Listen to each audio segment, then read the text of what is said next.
I'm joined now by Dr. Jacinta McLaughlin, a dental public health specialist from Trinity College Dublin, and by John Gormley from the Green Party. Dr. McLaughlin, tell us, there are reasonable and thoughtful scientists now saying that fluoridation really shouldn't happen.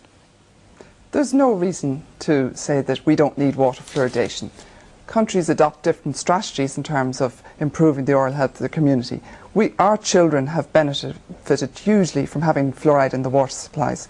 They don't suffer like they used to in terms of toothache, dental abscesses. If you talk to the older generations in this country, they'll tell you what it was like to have a terrible toothache and suffer because of dental decay. Well, that was 40 years ago. Surely comparing children nowadays to children 40 years ago is a nonsense. They didn't have fluoride toothpastes all over the shelves. They didn't have proper dental care. That doesn't make sense, that comparison, does it? It does still make sense because, in fact, in our non-fluoridated areas, there's still a difference. The children in non-fluoridated areas have more decay than children in fluoridated areas. Compare with Northern Ireland, again, there's a lot more decay in children in Northern Ireland where they don't have water fluoridation. Another aspect of that is that children in this country have very poor eating habits and brushing habits compared to countries that haven't needed water fluoridation. If you compare with Scandinavia, half of Irish children brush their teeth twice a day. In Scandinavia, it's almost 9 out of 10. John Gormley, what would you say to that? We're not like the Scandinavians. We don't have that sort of view of public health, so we need fluoridation. Well, let's look at the facts here, because the dentist who was in your piece there said we had reduced it by 50%. The York Review, which is the most comprehensive study on fluoridation, gives about a 14.6% difference between fluoridated and non-fluoridated areas. You also have to look at the downside, which is dental fluorosis, which actually wasn't mentioned in the clip there, which is actually fluoride damage to the teeth. And we have an epidemic in this country. About 40% of 15-year-olds now suffer from dental fluorosis. Now, the interesting thing is that the science on this topic is changing all of the time. 40 years ago, and you're right to point out, it was 40 years ago, it was thought that we had to ingest fluoride. We don't have to ingest fluoride. It works topically. It works on the surface of the tooth.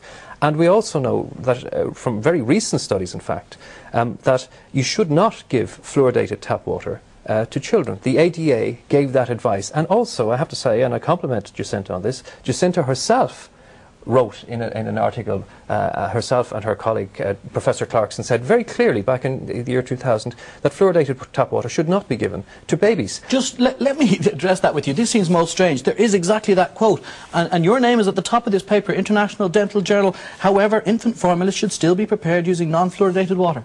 That was a review of the evidence that that article was published in the year 2000, before the Forum on Fluoridation reported here.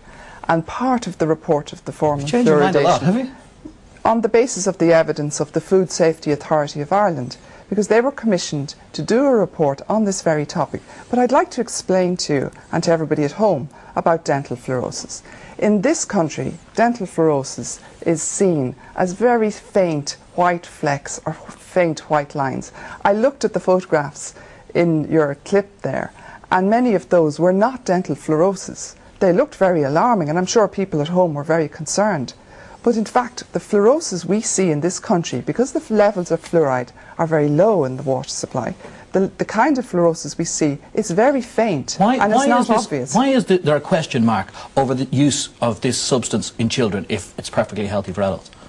There isn't a question mark. As I said, the Food Safety Authority of Ireland did a study which the conclusion of which is that it is perfectly safe to use fluoridated water to make up babies' bottles, babies' feeds. That isn't actually true, because the Forum report stated very clearly that if babies are breastfed, they won't get fluorosis. That's what it stated. Now, the Food Safety Authority Scientific Committee, they met, unanimously agreed that fluoridated water should not be given to babies, and subsequently changed their minds. They said in very irregular and suspect circumstances. Well, they said they just reviewed the scientific evidence. There have been some errors made, but that's what they said. It's very strange. You have to admit, look, let's get back to something clear. If an Oireachtas committee conducted itself in that fashion, there would be outrage here in this programme, the editorials of the Irish Times, and these are the people who are charged with protecting our health. Surely, John, we should point out, like Jacinta says, you're talking about white marks on people's teeth. It's not the biggest disaster in the world. Well, I think this is an important point, because we had an international expert come before our committee, Dr. Hardy Lineback. He's an internationally renowned dentist, and he said very clearly that fluoridation is a manifestation of toxicity. That fluorosis itself shows that we have too much fluoride in our bodies. Now that's very significant, because a lot of the science now coming from the United States is showing that when you have too much fluoride in your system, we can get, and you saw the Harvard study showing that bone cancer in children, particularly boys, 5 times higher in fluoridated areas. That concerns me. I don't want to be alarmist about this, but I think we should actually be sensible about this. At this stage, 98% of Europe does not fluoridate. Why can't we be sensible? Why can we not invoke the precautionary principle? Because there is a lot of contradictory evidence. But if there is contradictory evidence, then let's be sensible about it, and let's take it out of the water. If in doubt, take it out. Jacinta McLaughlin, why shouldn't we decide whether we take in fluoride or not? That's the grown-up thing to do. This is not, 1940s. People are individuals. They have a right to make a choice. People benefit hugely. All sections of the community benefit from this measure of having fluoridation in our water supply. And it's incorrect to say that other European countries don't use fluoride. A minority.